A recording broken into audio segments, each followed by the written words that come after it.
My name is MNA, and at 29 years old, Christmas morning came with the usual rituals. Margaret's cinnamon rolls burning slightly at the edges. Douglas insisting the fireplace be lit, even though the thermostat was set to 72, and Jenna always arriving. Just late enough to be adored. The tree blinked from the corner of the room, strung with those same gold bulbs from my childhood. I could trace every crack in the ornaments, every chip on the ceramic reindeer, flaws we'd never mention, as if tradition itself required silence. My mother, Margaret Dutcher, wore her velvet red robe like a queen opening court. She was glowing. Cheeks pink, smile wide. In her hand, a small gold-wrapped box with satin ribbon. She turned to Jenna, my younger sister by 2 years, and their only child in spirit, if not by blood. Open it, Margaret beamed. Jenna Blake, with her flawless bloat and rose-cold sweater, gave one of her signature gasps before she even touched the ribbon. That was her gift to the performance. She'd been doing it since we were kids, like life itself was a Hallmark audition. She peeled the paper back slowly, savoring the moment. Inside, a silver house key nestled in a velvet box. Jenna squealed. I could already feel my father's proud grin forming before I looked. We bought her a house, Margaret said, voice catching like she just announced a miracle. Jenna threw her arms around both of them. I smiled, not from joy, from muscle memory. Then Margaret turned to me, eyes soft, voice low. You'll understand someday, she said, but I already did. My gift was a plain envelope, unmarked, placed quietly into my lap by Douglas, my father. No ceremony, no applause, just the sound of paper brushing fabric and a silence thick enough to burn through velvet and ribbon alike. I didn't open the envelope right away. It sat in my lap like something fragile and vaguely humiliating. A reminder not just of what I lacked, but of how far they go to make that lack feel normal. Douglas, my father, had handed it to me with the same energy used when passing a utility bill. No eye contact, no sentiment, just a quiet, here you go. Meanwhile, Jenna was still squealing, holding her new house key up to the light, like it was made of diamonds instead of debt and favoritism. Margaret dabbed her eyes with a napkin and whispered something about granite countertops and walk-in closets. I looked down at the envelope again. No card, just my name handwritten in the corner in my mother's looping cursive, a style sheet perfected on PTA flyers and Christmas tags. I ran my finger along the flap, but didn't open it because, before I even knew what was inside, I already knew what it meant. It meant they saw me the same way they always had. I was 9 the first time I baked my own birthday cupcakes. Chocolate with too much oil and not enough sugar. Margaret helped, but only because Jenna had ballet rehearsal and didn't want the kitchen to smell weird later. That morning, I came downstairs early, smiling, hopeful, thinking maybe there'd be balloons, a card, something. The kitchen was empty. No gifts, no candles, just the smell of burnt toast, and Margaret humming to herself while brushing Jenna's hair in the next room. That same year, Jenna had a backyard party with ponies. Even neighbors we didn't like came by, bearing glittery presents and compliments rehearsed for someone else's child. By the time I hit middle school, I'd stopped expecting anything. When I graduated with honors, Margaret didn't come. Jenna had a regional dance competition. I got a text that said, "So proud. Sorry we couldn't be there. Go get them," when I placed first at the state science fair. Hydroelectric dam model fully functional. Douglas showed up 15 minutes late and left before the awards. He had a golf tee time with someone important. The following week, when Jenna landed a 30-second shampoo commercial, they threw a dinner party. Champagne framed the product shot like it was a Pulitzer. There was a moment I go back to more than I should. Senior year, academic awards night. I had worked hard, brutally hard, juggled 2 part-time jobs, maintained a 4.0 GPA, wrote papers until my fingers cramped and my eyes blurred. They called my name for the top scholarship in front of a packed auditorium. I walked on stage, scanned the crowd, and there she was, Margaret, front row, not clapping, just scrolling on her phone. When I stepped down with the certificate still warm in my hands, she looked up and said loud enough for the parents nearby to hear, "Well, at least she's good at something." That one sentence sliced through the applause like a serrated knife. If you have ever felt betrayed by the people who should have been your biggest supporters, let me know where you are watching from. Even now, I can still hear it. I used to wonder if I was imagining it all, if I was just the bitter child in the shadow of a shinier sibling. But favoritism doesn't whisper, it carves. It carves itself into holidays and dinners and all the moments where love is supposed to be loudest. That morning, watching Jenna hold a house key while I held a lifeless envelope, I stopped wondering. I knew exactly where I stood, and I knew something else too. This wasn't the moment to speak, not yet, but it was coming. I opened the envelope with the same care you'd give a wound you already know will scar. There was only one sheet inside. No letter, no message, just a print out of a job listing. An admin assistant role at a regional insurance office. Entry-level hourly. Near the bottom in ink that was unmistakably Douglas's sharp block letters. All pressure and control. He'd scrolled, thought this might be more your speed. I stared at the page without blinking, my fingers cold. No one noticed. Jenna was still, talking about French doors and that cute reading nook. Margaret was already refilling her coffee. I let the paper fall back into the envelope, folded it twice, then slid it under my leg, not to hide it, just to end it. The room was full of noise, but none of it reached me. All I could hear was the sound of that envelope scraping against itself, a thin paper over thin paper, like something whispering that I would never belong here the way she did. They hadn't given me less because they forgot. They gave me less because they believed I needed less because I'd always figured it out. Paid my own rent, packed my own boxes, picked up the phone myself when the school nurse called. And I think that's what stung most. Not the insult, but the absolute confidence with which they delivered it. They weren't being cruel. They were being consistent. I hadn't planned on coming back, but guilt has a way of disguising itself as duty. Especially when your mother calls twice in 1 week, using words like your father and hurt and can't lift boxes without help. It wasn't the request that got me. It was the tone. That syrupy kind of concern layered over unspoken accusation. As if refusing would mean I was cold or selfish. As if decades of quiet dismissal could be wiped clean by one favor on a Saturday. So I said yes. I drove the 4 hours home, parked in the same driveway Douglas still edged with a ruler and hedge clippers, and stepped into a house that smelled exactly like it always had. Lemon polish, overcooked roast, and the faint hint of something burning. That no one acknowledged. Jenna wasn't there. "She's busy," Margaret said with a sigh that somehow made it sound like her absence was my fault. I smiled, nodded, said the right things. By Saturday evening, we'd completed the checklist, helped Douglas lift storage bins in the garage, listened to Margaret complain about Jenna's boyfriend, endured a dinner where every topic circled back to lake house renovations. By 10 p.m., I couldn't sleep. The guest room, the one I used to call mine, still had my old soccer trophies on the shelf, like proof I'd been there once. But the walls felt tighter now, like they remembered how many words I'd swallowed inside them. I wandered barefoot and quiet. The door to Douglas's office was slightly ajar. That alone was strange. He guarded the room like a church.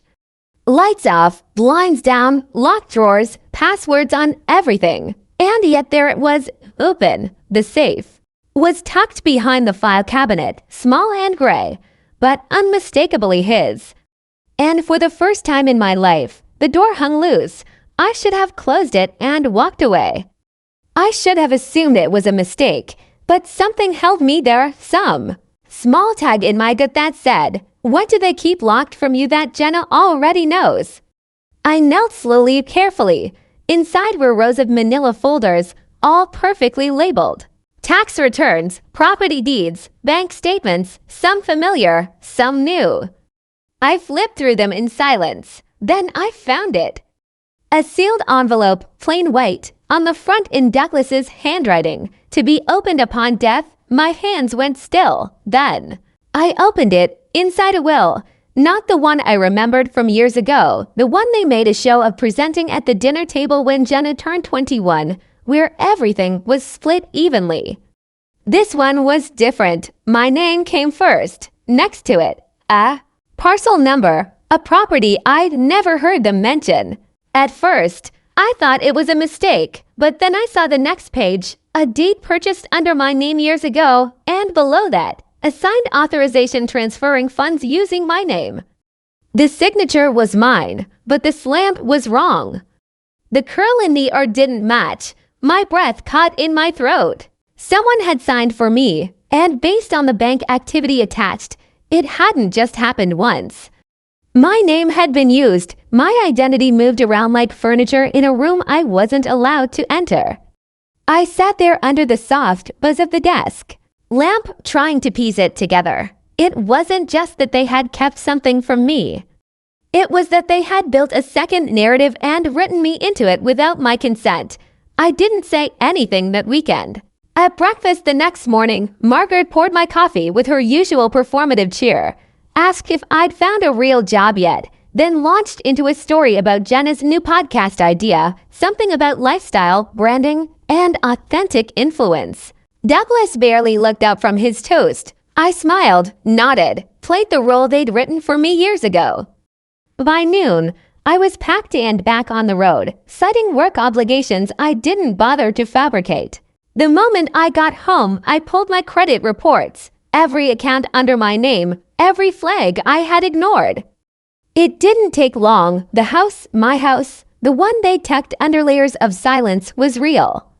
Purchased it 6 years ago, funded through a trust tied to my social security number. The address matched to the parcel on the deed I'd found in the safe. But that was only the beginning. What followed was an increasingly tangled web of financial activity, quiet transfers between internal family accounts, reallocated funds, and at least one authorization bearing a signature that wasn't mine again. So I called someone I trusted, a lawyer friend from college who specialized in estate structures.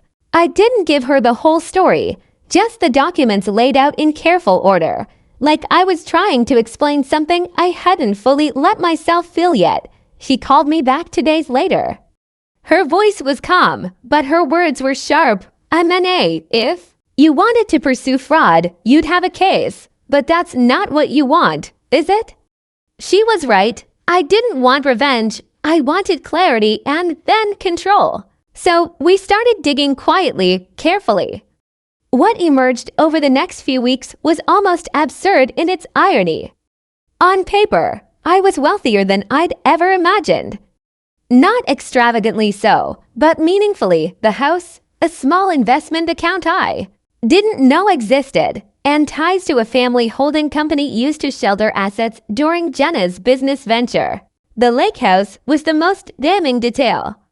That house, their pride, their retreat, their legacy, had been mortgaged in secret 3 years prior to fund Jenna's failed skincare line. They tried to fix it quietly. Douglas likely believed he could repay it before the bank came knocking, but he couldn't. By the time I found the deed, the house was already flagged for auction. And that's where it got interesting because I bought it, not directly, not as M&A Dutcher. I set up a shell LLC, used my lawyer as a proxy, and submitted the purchase anonymously. Through a holding agent, it was legal, clean, undeniable. The paperwork took weeks, but when it was done, I sat there with the deed in my hands. And for the first time in my life, I owned something they wanted. It wasn't about the house. It was about history, about breaking the cycle, about making it clear that I had seen every inch of their neglect, and I'd chosen for once not to absorb it. They still didn't know. Margaret kept texting about Christmas, asking if I'd be home, if I could bring wine, if I'd heard about Jenna's new boyfriend. Douglas emailed me a job listing with the subject line, something with stability. And I said nothing because silence, when it's yours, isn't weakness. It's power waiting for the right moment. And that moment was coming. Christmas came again. As it always did, same wreath on the front door, same chipped reindeer mugs in the kitchen, the same fireplace burning just hot enough to make the air feel dry, but not warm. It was all so familiar, it felt fake. Jenna was already there, dressed in a new cashmere set and hugging herself like the room owed her applause. Douglas stood by the mantel with his usual mug of coffee, eyes scanning the room like he was doing inventory. Margaret floated in and out, humming carols off-key and asking no one in particular if the cinnamon rolls were done enough. I placed my gift under the tree without a word. Plain white box, no ribbon, no glitter, no tag. Just wait. We went through the morning motions. Jenna opened a designer handbag and gasped on cue. Margaret cried. Douglas chuckled. There was a toast. 2 new chapters and dream homes. I nodded, sipped coffee, waited, and then it was my turn. I handed the box to Douglas gently like it might break. He lifted it with both hands, surprised by how light it was, smiled like he already knew it was. Nothing important, Jenna giggled. Probably socks, she said. Douglas opened it slowly. Not because he was cautious, but because he was indifferent. He peeled back the lid, saw the envelope sealed in wax. For a moment he hesitated, then broke the seal and unfolded the papers inside. His face didn't change at first, just a tightening. Around the eyes, then the color drained. He read the first page again, slower. The notarized deed, my name, the property, the lake house. Then the second page, the forged signature, the legal warning from my attorney. His hand trembled just slightly. Margaret leaned over his shoulder. She was still smiling when her eyes caught the bolded words near the top of the document. That smile faded like breath on glass. She turned to me. Claire, what is this? I met her eyes calm. It's exactly what it looks like. She blinked. Douglas. Didn't speak. Not one word. Margaret looked back down at the paper, then at him. Her mouth opened, closed, then opened again. You didn't tell me. It wasn't a question. Her voice cracked. Not loudly, not theatrically. It broke the way bones do, clean, irreversible. Jenna clutched her purse tighter, as if it could shield her. She glanced around confused. No one explained. No one moved.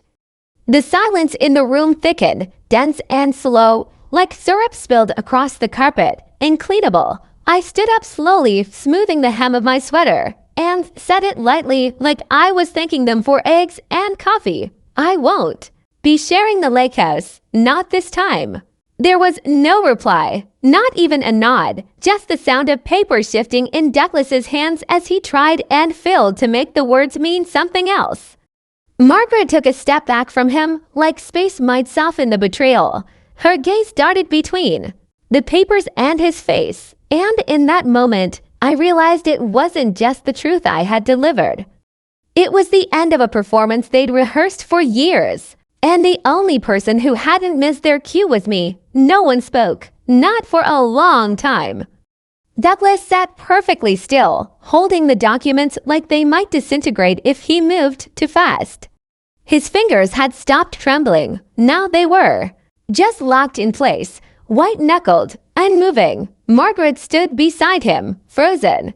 Mid-step, her face caught between disbelief and something worse, realization. She wasn't angry yet. Anger takes energy. What I saw in her was the quiet devastation that only comes when a story you built your entire life around finally breaks in half and you're holding the pieces with no idea how to put them back. Jenna hadn't said a word. She was clutching her new handbag with both hands like a child gripping a stuffed toy during a thunderstorm.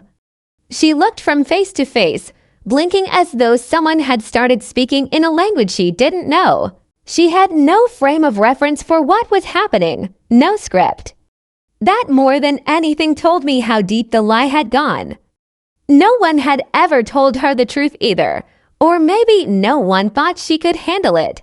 I stood there a moment longer, letting the silence stretch, letting it do the work. I no longer needed to. They weren't going to apologize. They weren't going to explain. They weren't even going to ask how I'd found out, because some truths don't need to be spoken to be understood. When I reached for my coat, Margaret flinched slightly, like I'd raised a hand to her. I hadn't moved quickly, just deliberately, like someone who'd finally decided the scene was over. At the door, I paused. Not for drama, not for effect, just to look at them, really look. Douglas still staring at the papers, eyes refusing to blink. Margaret crumbling by inches. Jenna silent for once, and me, still standing. Just so we're clear, I said softly, I won't be giving it back. Not the house, not my name, not anymore. That was all. Then I opened the door and let the cold December air pour in behind me like water after a dam breaks. It hit my face like truth. Sharp, honest, clean. By evening, the snow had started. Soft, steady flakes drifted down in the kind of silence only winter understands, where the air doesn't just fall quiet, it settles, every sound dulled, every edge softened. I sat in an old armchair near the window of the lake house, my lake house. A blanket around my shoulders, coffee cooling slowly beside me, no music, no voices, just the faint creak of the wood as the wind moved across the siding. The place wasn't glamorous. It needed new floors. The chimney smoked when it shouldn't. The thermostat clicked 3 times before doing anything useful, but it was mine, and no one had handed it to me. They never meant for me to have it. They tried to hide it, bury it in paperwork and assumptions, and the comfort of thinking I wouldn't look too closely, that I wouldn't ask questions, that I'd keep playing my role. The quiet one, the capable one, the girl who always cleaned up, but never asked why the mess existed in the first place. I didn't feel triumphant. No part of this felt like victory. It felt like release, like finally exhaling after holding my breath for years without even realizing it. I thought for a moment about calling someone, a friend, a voice outside the family, just to say it out loud. What I'd done, what I'd uncovered, what I'd taken back. But I didn't. Some stories don't need witnesses. Some pieces don't need applause. I didn't know if they'd reach out, if Margaret would call, voice heavy with half-truths and carefully timed regret. If Douglas would send one of his articles clipped from the local paper, pretending like nothing had happened. If Jenna would send a meme like she always did, pretending we were still close. Maybe they would, maybe not. I no longer cared. I wasn't angry. I wasn't looking for reconciliation. I'd drawn a line, not in anger, but in survival, and this time, I wasn't stepping back over it. The snow kept falling slow and certain. I watched it coat the railings, then the trees, then the edges of the lake. Funny thing is, now that I finally own the one thing they cherished most, I don't even want it, but I needed them to know I could take it, just like they took pieces of me year by year, wrapped in silence, and called it love. If you've ever left a room and never looked back, just leave a single dot. I'll know you were here.